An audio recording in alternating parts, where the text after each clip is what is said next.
আজ 23শে নভেম্বর 2025 রবিবার। এখন সময় বিকেল 4টে বাজে। আমরা চলে এসেছি চন্দননগর কলেজে।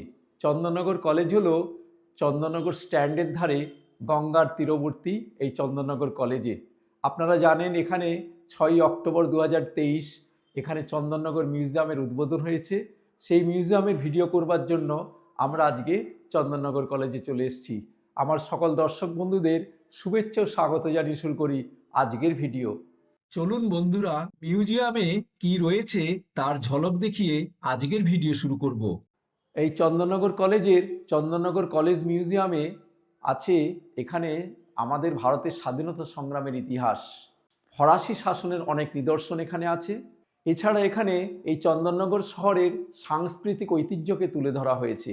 সবচেয়ে বড় কথা, চন্দননগর কলেজ মিউজিয়ামে আমাদের এই চন্দননগরের বিপ্লবীদের প্রচুর স্মৃতিচিহ্ন আছে এবং তাদের দুষ্প্রাপ্য বিভিন্ন সামগ্রীও এখানে রাখা আছে। আপনারা স্বচ্ছন্দে যে কোনো দিন চলে আসতে পারেন। শনিবার এবং রবিবার 4টে থেকে খোলা থাকে।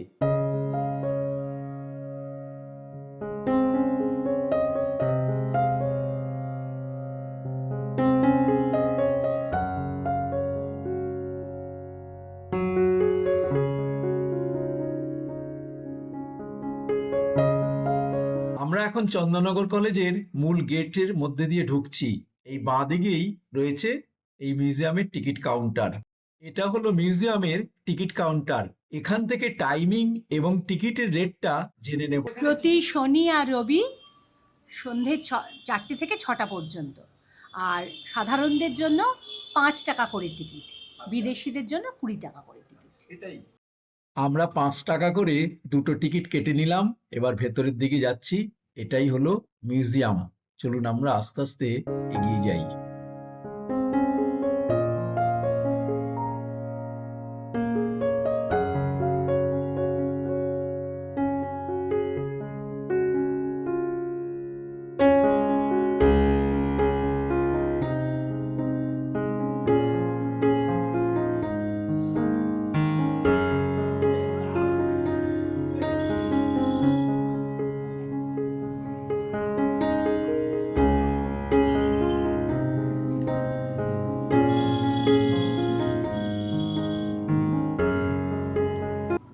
চন্দননগরের সবচেয়ে পুরনো 161 বছরের পুরনো ঐতিহ্যবাহী এই ঘরের মধ্যেই তৈরি হয়েছে 5টি রুম নিয়ে এখানে চন্দননগর মিউজিয়াম তৈরি হয়েছে। আমরা এই মিউজিয়ামের ভেতরে এখন ঢুকবো, আপনাদেরও দেখাবো এখানে মিউজিয়ামের মধ্যে কি কি আছে, সমস্ত কিছু তথ্য আপনাদের এখান থেকে জানাবো। এটাই হলো চন্দননগর মিউজিয়ামের মূল গেট। ঠিক আছে, কেয়ারটেকার এখনো দরজা খোলেনি। কেয়ারটেকার দরজা খুলবার আগে আমরা এই পাশটা একটু দেখে নিই, আপনাদেরও দেখিয়ে দিই।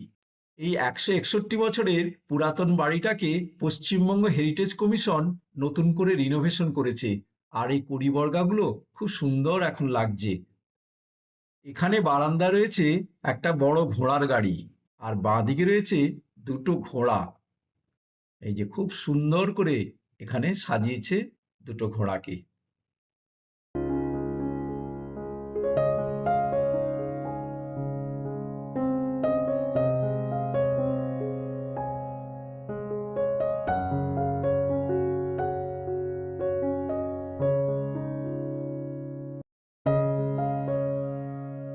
আমাদের সঙ্গে রয়েছে কলেজের অবসরপ্রাপ্ত বড়বাবু প্রফুল্ল কুমার দাস।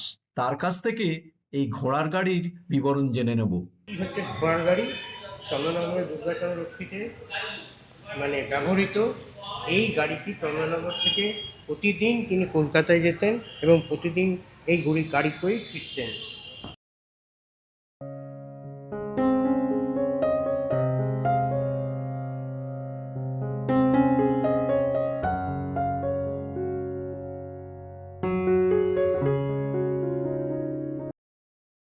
মিউজিয়ামের দরজা খুলে গেছে।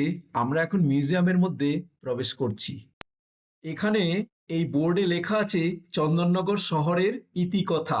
এখানে 1673 থেকে 1649-এর 7 নভেম্বর পর্যন্ত সমস্ত উল্লেখযোগ্য ঘটনাপঞ্জিগুলো লিপিবদ্ধ করা আছে।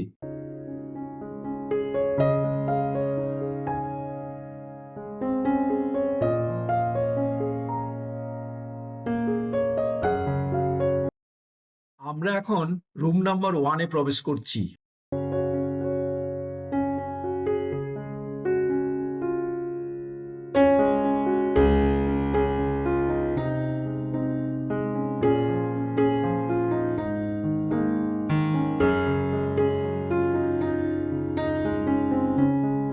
এখানে যে ম্যাপটা রয়েছে এটা হচ্ছে চন্দননগর। কেন চাঁদের নগর? এই নদীটা এখানে চাঁদের মতো, তার পাশে যে নগর সেটা হচ্ছে চাঁদের নগর। এখানে এই ব্লকটা হচ্ছে আর্কিটেকচারাল হেরিটেজ অফ চন্দননগর। যে ফটোগুলো আপনারা দেখতে পাচ্ছেন তা তুলেছেন বিখ্যাত ফটোগ্রাফার শৈবাল দাস। শৈবাল দাসের এই মূল্যবান ছবিগুলোর মধ্যে বহু বাড়ি আজ আর নেই, কালের নিয়মে নষ্ট হয়ে গেছে। কিছু বাড়ি হেরিটেজ ডিক্লেয়ার হয়েছে, আর কিছু বাড়ি হেরিটেজ ডিক্লেয়ার হয়নি, কিন্তু এখনো আছে। এই অর্ধেকটা হচ্ছে আর্কিটেকচারাল হেরিটেজ অফ চন্দননগর। হ্যাঁ, প্রফুল্ল দা বলুন। ঐতিহাসিক স্থানগুলো, চন্দননগরের বিশেষ করে ঐতিহাসিক স্থানগুলো এখানে তুলে ধরেছেন। চন্দননগরের এই গেটটির নাম হলো লিবার্টি ইকুয়ালিটি ফ্র্যাটার্নিটি। ফরাসি আমলের গেট, আর ফরাসি বিপ্লবের মূল মন্ত্র এখানে লেখা আছে, যার বাংলা অর্থ হলো স্বাধীনতা, সমতা, ভ্রাতৃত্ব। এই রুম নাম্বার 1-এর আর্কিটেকচারাল হেরিটেজ অফ চন্দননগরের ওপাশে রয়েছে socio cultural heritage of Chandannagar. সেখানে 78খানা ছবি আছে। চলুন আমরা সেগুলো একবার দেখে নিই। নন্দলাল মন্দির হ্যাঁ, এগুলো তো আছেই। আমাদের চন্দননগরের সমস্ত বিখ্যাত জিনিসগুলো এখানে এই আর্কাইভে তোলা হয়েছে। হ্যাঁ, এই যে এগুলো ধরে রাখা হয়েছে, মিউজিয়াম, সাহিত্যগুলো, স্থাপত্য জিনিসগুলো। এই ব্লকটি হলো socio cultural heritage of Chandannagar. এখানে সর্বমোট 78খানা ছবি আছে। এটা সমস্ত বিপ্লবীদের ঘরটা। এখন আমরা দ্বিতীয় একটি ঘরে প্রবেশ করছি।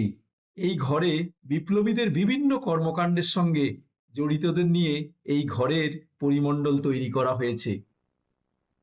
वन्दे मातरम् वन्दे मातरम्। এখানে রয়েছেন বিপ্লবী সুরেশচন্দ্র ঘোষ, অরবিন্দ ঘোষ, কানাইলাল দত্ত। मलयज शीतला রয়েছেন রাসবিহারী বসু। এখানে বিভিন্ন বৈপ্লবিক কাজের সঙ্গে জড়িতদের শ্রদ্ধা জানানো হচ্ছে। আমরা দ্বিতীয় একটি ঘরে যাচ্ছি। এখানে 5খানা ঘর নিয়ে এটা করা হয়েছে।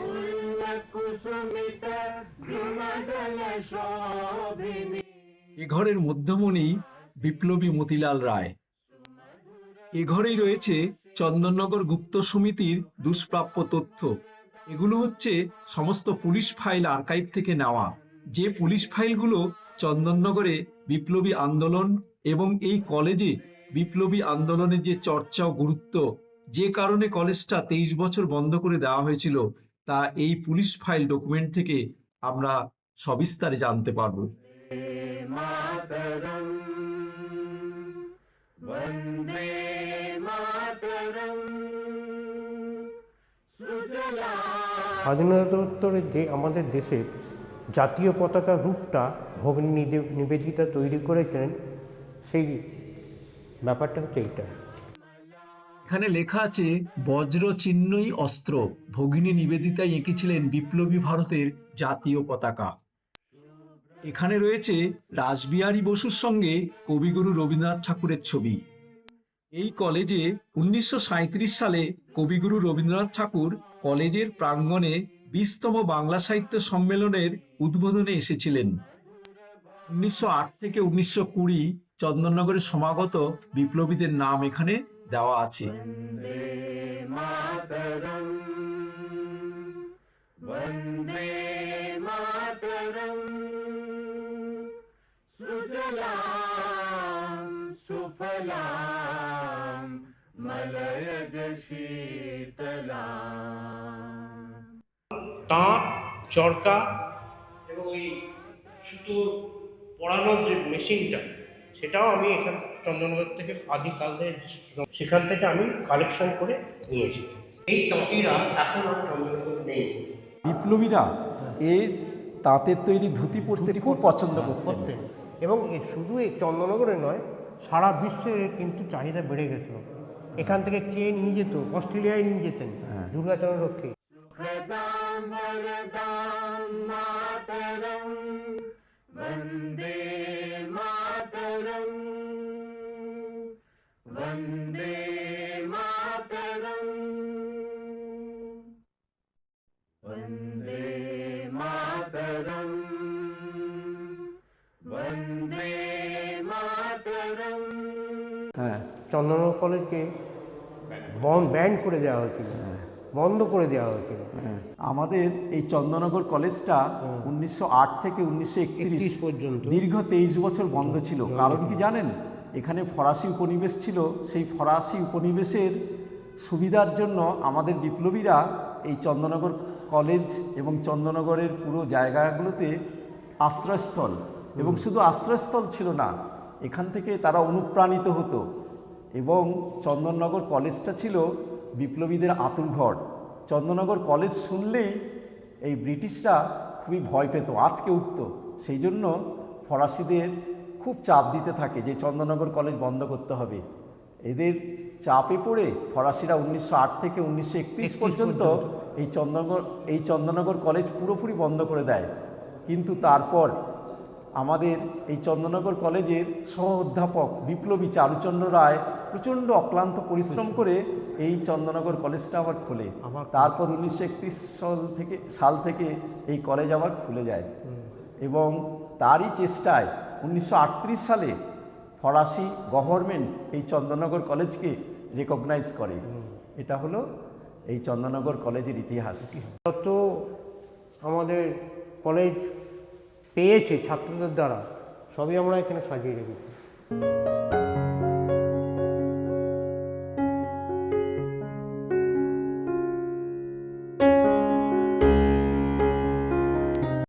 চন্দননগর মিউজিয়ামের এই ঘরে চন্দননগরের সোশিও কালচারাল কম্পোনেন্ট যা আস্তে আস্তে হারিয়ে যাচ্ছে, তা এখানে ইলাস্ট্রেশনের মাধ্যমে তুলে ধরা হয়েছে। যেমন পুরানো কবিগান, কথকথা, কীর্তনিয়া, যাত্রা, এই জিনিসগুলো চন্দননগরের আকর ছিল, কিন্তু সময়ের সঙ্গে সঙ্গে সেগুলো হারিয়ে যাচ্ছে। তা এখানে সুন্দরভাবে তুলে ধরা হয়েছে। আর এখানে দুষ্প্রাপ্য কিছু নিদর্শনও রাখা হয়েছে।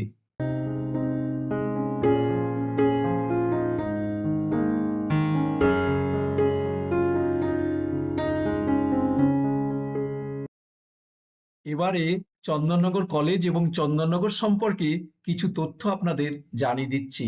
আপনারা জানেন এই চন্দননগর কলেজ স্থাপিত হয়েছিল 1862 সালে, অর্থাৎ 163 বছরের পুরনো এই কলেজ। তখন এই চন্দননগর কলেজের নাম ছিল সেন্ট মেরিস ইনস্টিটিউশন। এরপর নাম হয় ইকো পাবলিক ডি জিকন্স। তারপর 1901 সালে এই কলেজের নাম পরিবর্তন করে করা হয় কলেজ ডুপ্লেক্স। তারপর 1947 সালে এই কলেজের নাম হয় চন্দননগর কলেজ। আর এই চন্দননগর কলেজটি সম্পূর্ণ গভর্নমেন্ট কলেজ।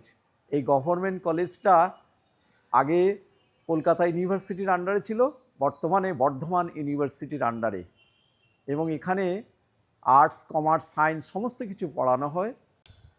চন্দননগর প্রায় 281 বছর ফরাসি উপনিবেশের আন্ডারে ছিল। যখন ভারত স্বাধীনতা লাভ করে 1947 সালে, তখন কিন্তু এই চন্দননগর ভারতের অন্তর্ভুক্ত হয়নি। এখানে 2রা ফেব্রুয়ারি 1951 সালে আমাদের গভর্নমেন্টের সঙ্গে ফ্রান্সের গভর্নমেন্টের একটা লিখিত চুক্তি হয়। লিখিত চুক্তির ফলে 9 জুন 1952-তে এই চন্দননগর এর ভারতভুক্তি ঘটে। তারপর 2রা অক্টোবর 1954 এটি পশ্চিমবঙ্গের অন্তর্ভুক্ত হয়। আর আপনাদের এই মিউজিয়াম সপ্তাহে 2 দিন, শনিবার রোববার এটা খোলা থাকে। শীতকালে বিকেল 4টে থেকে 6টা পর্যন্ত খোলা থাকে, আর গরমকালে 5টা থেকে 7টা পর্যন্ত খোলা থাকে। আমাদের ভারতবাসীর জন্য 5 টাকা এবং বিদেশিদের জন্য এখানে এন্ট্রি ফি 20 টাকা। আজকের চন্দননগর কলেজ মিউজিয়ামের ভিডিও আজ এখানেই শেষ করছি। ভিডিওটি কিছুমাত্র ভালো লাগলে অবশ্যই একটি লাইক করবেন, আর কোনো কিছু জানার থাকলে কমেন্টস করুন। আমি যথাসম্ভব উত্তর দেওয়ার চেষ্টা করব, আর সঙ্গে থাকবেন। পরের ভিডিওতে আবার দেখা হবে। সবাই ভালো থাকবেন, সুস্থ থাকবেন। নমস্কার।